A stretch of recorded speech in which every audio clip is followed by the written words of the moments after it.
आज हम बात करेंगे दुनिया भर में विचार और अभिव्यक्ति की स्वतंत्रता की स्थिति के बारे में, खासकर भारत में। यह एक ऐसा विषय है जिसे समझना हर एक नागरिक के लिए जरूरी है। तो चलिए शुरू करते हैं हमारी ये रोचक यात्रा।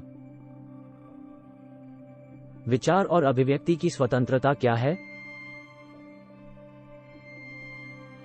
सबसे पहले तो हमें समझना होगा कि विचार और अभिव्यक्ति की स्वतंत्रता का मतलब क्या है। यह एक ऐसा अधिकार है जो हर व्यक्ति को अपनी बात, अपने विचार बिना किसी डर या हिचकिचाहट के व्यक्त करने की आजादी देता है। चाहे वह बातें लिखित हों, बोली जाएं, या फिर किसी कला के माध्यम से प्रकट की जाएं। दुनिया भर में स्थिति।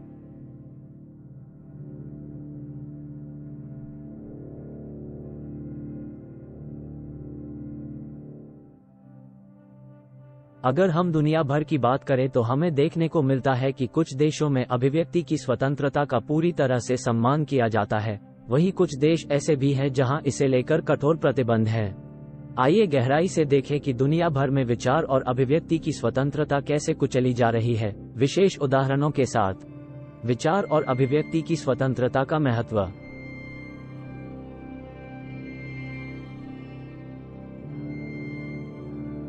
विचार और अभिव्यक्ति की स्वतंत्रता हर लोकतांत्रिक समाज का आधार है, लेकिन दुर्भाग्य से कई देशों में यह अधिकार सीमित किया जा रहा है। उत्तर कोरिया में सेंसरशिप।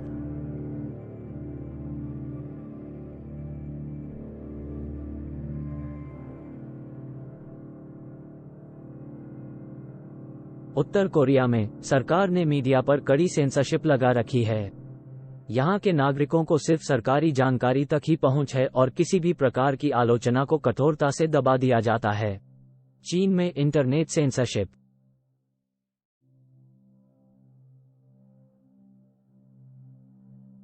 चीन में इंटरनेट सेंसरशिप का उदाहरण देखने को मिलता है, जहां वेबसाइट्स और सोशल मीडिया प्लेटफॉर्म्स पर कड़े प्रतिबंध हैं। चीनी सरकार ग्रेट फायरवॉल के माध्यम से इंटरनेट को नियंत्रित करती है, जिससे नागरिकों को सूचना की स्वतंत्रता नहीं मिल पाती। मध्य पूर्वी देशों में अभिव्यक्ति पर रोक।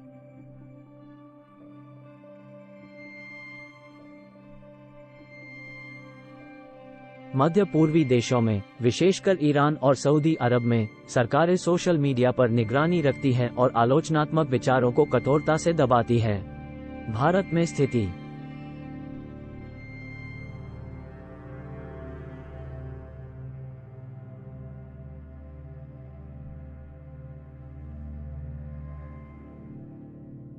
अब बात करते हैं अपने देश भारत की।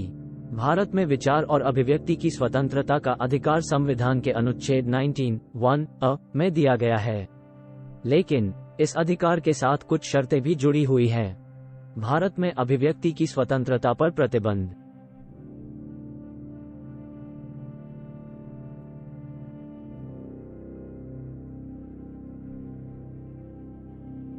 भारत में भी विचार और अभिव्यक्ति की स्वतंत्रता को लेकर कई बार चिंताएं उठाई गई हैं। हाल के वर्षों में कई पत्रकारों, लेखकों और कलाकारों पर सरकारी दबाव और धमकियों का आरोप लगा है।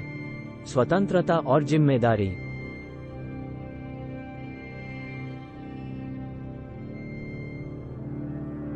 स्वतंत्रता के साथ जिम्मेदारी भी आती है। हमें ये समझना होगा कि हमारी आजादी का इस्तेमाल किसी और के अधिकारों का हनन न करे। विवाद और चुनौतियां।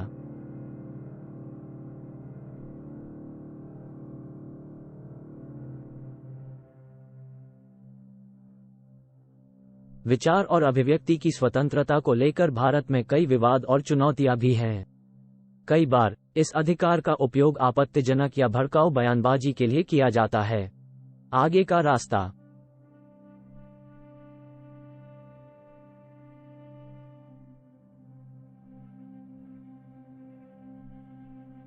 आखिर में हमें ये सोचना होगा कि हम अपने देश में विचार और अभिव्यक्ति की स्वतंत्रता को कैसे मजबूत कर सकते हैं, ताकि हर व्यक्ति अपने विचारों को खुलकर व्यक्त कर सके। इन चुनौतियों का सामना करते हुए हमें विचार और अभिव्यक्ति की स्वतंत्रता के महत्व को समझने और इसे मजबूत करने के लिए आवाज उठाने की जरूरत है।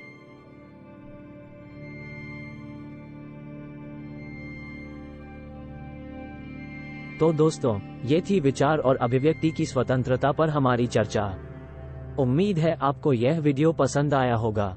अपने विचार हमसे जरूर साझा करें और अगली बार फिर मिलेंगे एक नए विषय के साथ। धन्यवाद।